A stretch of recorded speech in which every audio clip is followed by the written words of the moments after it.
Au nom du Père et du Fils et du Saint-Esprit. Amen. La paix de Jésus soit dans votre maison, sa paix et sa joie. Alléluia.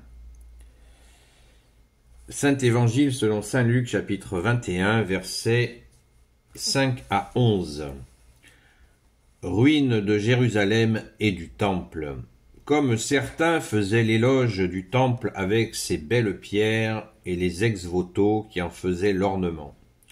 Jésus leur dit, « Vous voyez tout cela, le jour viendra où il n'en restera pas pierre sur pierre, tout sera détruit. » On lui posera alors cette question, « Maître, quand cela arrivera-t-il?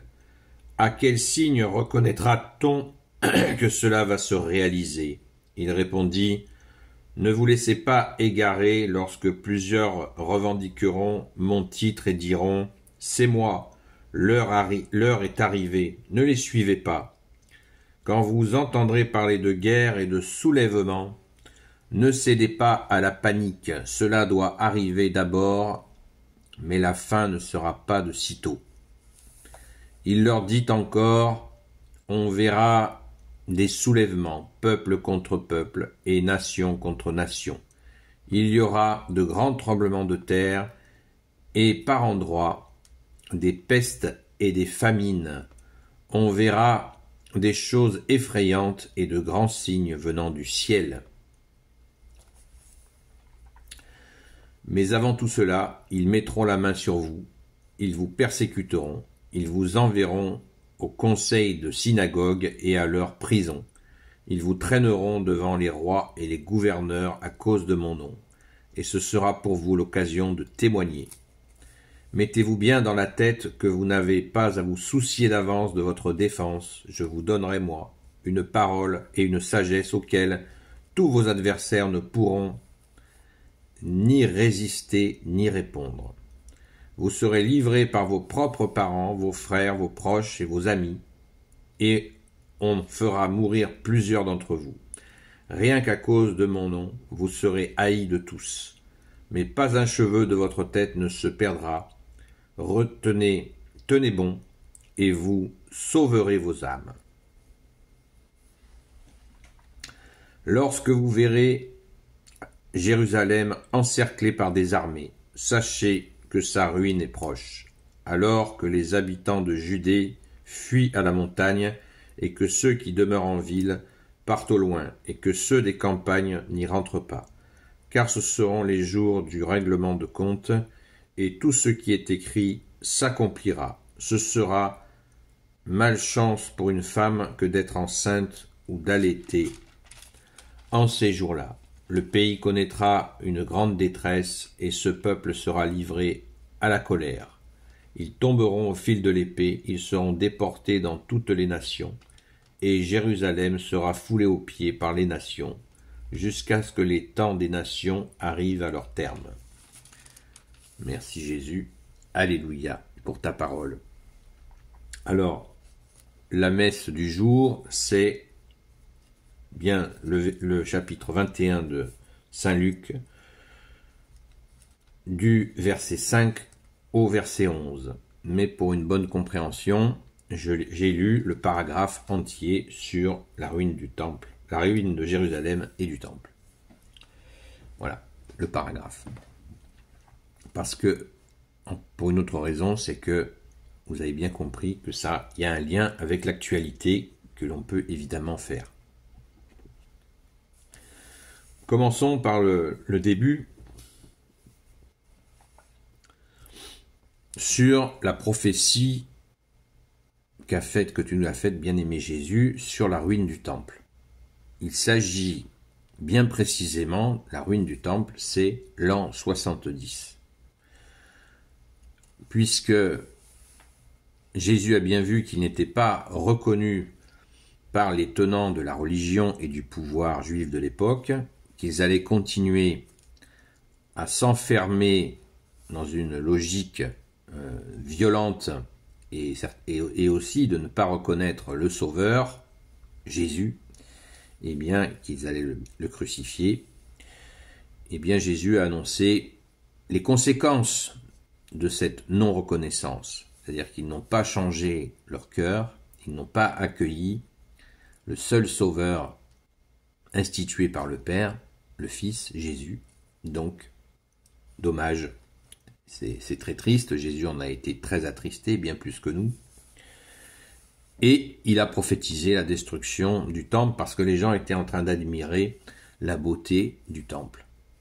Eh bien, Jésus leur donne une douche froide, votre comportement fera que ce sera la nuit, c'est le cas de le dire, la ruine du temple.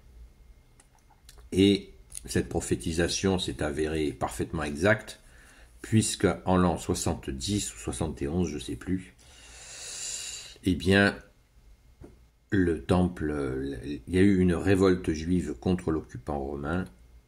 Les Romains, les légions romaines ont fait un carnage, ils ont massacré des milliers de gens et ils ont détruit le temple.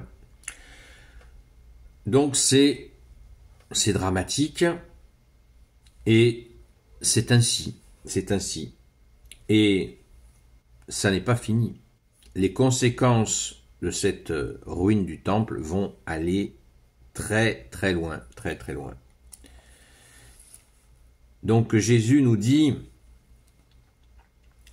maintenant je fais un bond très rapidement parce qu'en moins de 10 minutes c'est vraiment pas évident,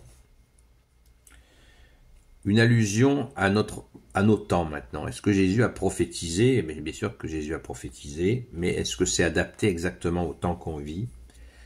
On peut dire oui et non. Oui et non. Mais avant, juste un mot pour ceux qui peuvent nous égarer. On lui posa cette question, verset 7. Maître, quand cela arrivera-t-il? À quel signe reconnaîtra-t-on que cela va se réaliser? Jésus répondit.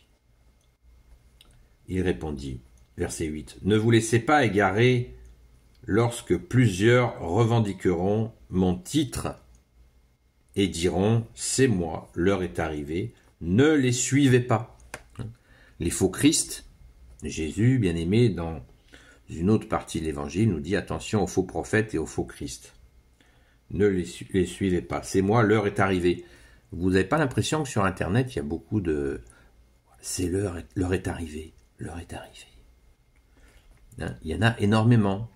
Et beaucoup de gens se font mousser avec ça, ils chopent des milliers d'abonnés, mais non, ne les suivez pas.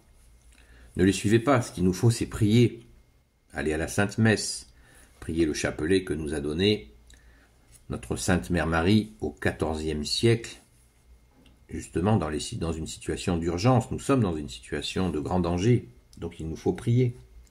Et on ne suit toujours que Jésus. Pas ceux qui annoncent la catastrophe, les famines, faites des réserves, blablabla, attention, les 3 jours de ténèbres sont proches, etc., etc. On se détend, nous avons Jésus dans notre cœur, qu'est-ce qui peut nous arriver? On ne craint pas pour notre corps, on pense déjà à notre âme, et le corps suivra. Et là, Jésus est très précis, puisque quand vous entendrez parler de guerre et de soulèvement, ne cédez pas à la panique. Voilà, Jésus nous le dit lui-même, verset 9. Quand vous entendrez parler de guerre et de soulèvement, ne cédez pas à la panique. Cela doit arriver d'abord, mais la fin ne sera pas de sitôt. J'ai eu 1 million de questions comme ça, notamment dans les lives le soir, sur TikTok. Donc j'espère que vous entendrez cette vidéo-là pour vous tranquilliser, ce qui ne veut pas dire qu'il ne faut pas prier. C'est pas je suis tranquillisé, je fous rien, c'est pas ça. Parce qu'il y a plein de gens qui souffrent. Il y a des tensions, il y a des conflits, il y a des meurtres de masse. Vous voyez ce qui se passe en Israël, au Congo, Palestine, ce qui se passe en Ukraine, où cet entêtement au lieu de se mettre à la table des négociations, voilà, tout ça, il faut prier sans cesse.